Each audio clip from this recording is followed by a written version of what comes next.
दोस्तों शुरू करते हैं अपने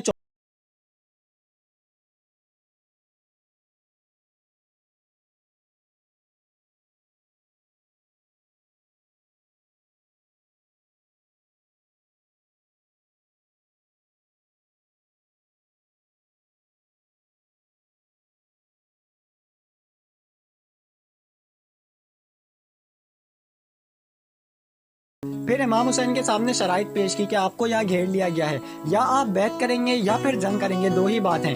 इमाम हुसैन ने फरमाया नहीं भाई, बैत तो मैं नहीं करता, इसके अलावा तुम जो कहते हो मैं करने को तैयार हूँ। इसने खत लिखा, उबैदुल्लाह इब्ने ज़ियाद का एक बंदा दौड़ाया, चंद मील पर ही कूफे था, कहा वो नहीं मान रहा है, क्या करना है। हुसैन इब्ने अली है, मैं ज्यादा देर इन्हें रोक भी नहीं सकता।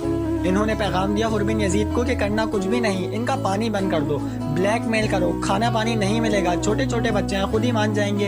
हजरत इमाम अली मुकाम के बारे में हुर के पास जब ये पैगाम आया तो हुर कहने लगा मेरी तबीयत नहीं मानती, हुसैन पर पानी बंद करो, दिल नहीं मानता। जब ये लफ्ज दोबारा गए तो उबैदुल्लाह इब्ने ज़ियाद ने उमर बिन साद को 10,000 आदमी देके भेजा।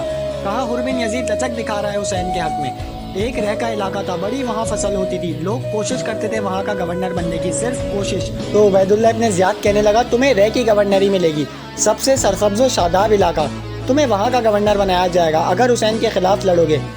इमाम हुसैन को रोक लिया गया, उमर बिन साद ने इन्हें रोक लिया।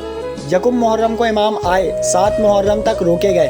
7 मुहर्रम को पानी बंद कर दिया, जानवर पानी पीते थे, घोड़े पानी पीते थे, कुत्ते पानी पीते थे, लेकिन मुस्तफ़ा के घराने को पानी पीने की इजाज़त नहीं थी। 3 दिन तक पानी बंद रहा। 9 मुहर्रम को उमर बिन साद ने और लोग बुलाए। शिमर एक बड़ा सख्त आदमी था, संगदिल बदबख्त, जिसने हज़रत अली असगर के गले पर तीर मारा था, वो और लश्कर लेके आया।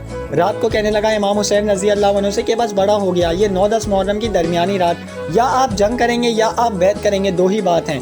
इमाम हुसैन अंदर गए, सैयदा ज़ैनब से मशवरा किया, बाहर आए, फरमाया बात वही है जो पहले दिन वाली है। शिमर और इब्ने साद कहने लगे फिर जंग के लिए तैयार हो जाएं। क्या अंदाज़ है इमाम हुसैन का। फरमाने लगे कल जंग करूंगा, मुझे पता है जंग का नतीजा क्या निकलना है, एक रात मुझे दे दो ताकि मैं खुल के अपने रब की इबादत तो कर लूँ। ये दोनों कहने लगे कोई मौका नहीं। हुर बिन यजीद पीछे से बोला, कहने लगा नहीं, बदतमीजी ना करो, हुसैन को मौका दो और तुम्हें देना पड़ेगा। मौका दिया हुर बिन यजीद ने, फिर मिन्नत की, कहा हुजूर आप मेहरबानी करें मान जाएं।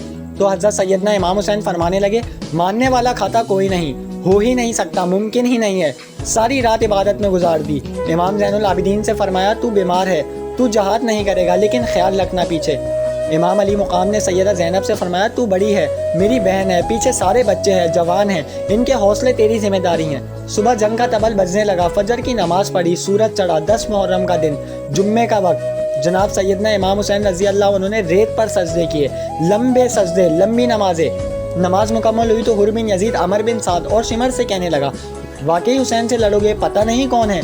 नहीं पता। तो वो कहने लगे चुप कर, हुकूमत नजर आ रही है। हुर बिन यजीद कहने लगा फिर मेरा भी फैसला सुनो, मुझे हुकूमत नहीं चाहिए, मुझे जन्नत चाहिए। इमाम हुसैन की पहली फतेह देखें। हुर बिन यजीद एड़ी लगा के यजीद के लश्कर से निकल के इमाम हुसैन के लश्कर में शामिल हो गया, और पहला शख्स जिसने इमाम हुसैन को रोका, इमाम हुसैन के नाम पर पहला सर भी इसी शख्स ने कटाया। हज़रत सैयदना इमाम हुसैन को मैदान में खड़ा किया गया। पता है कौन कौन थे करबला में? इमाम हुसैन के साथ इमाम हुसैन के 4 भाई थे करबला में, हज़रत अली के 4 बेटे,